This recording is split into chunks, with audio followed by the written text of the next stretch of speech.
You ask Tiger to solve. This deals with linear equations with one unknown. The final result is a equals -3.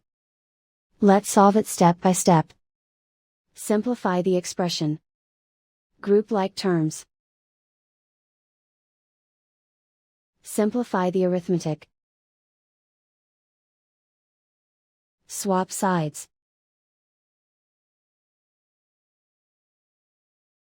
Group all constants on the right side of the equation. Add 5 to both sides. Simplify the arithmetic.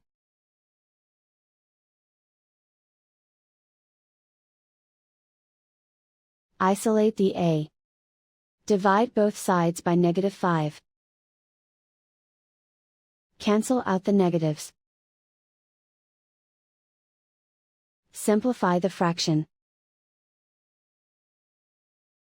Move the negative sign from the denominator to the numerator. Find the greatest common factor of the numerator and denominator. Factor out and cancel the greatest common factor. And so the final result is a equals -3.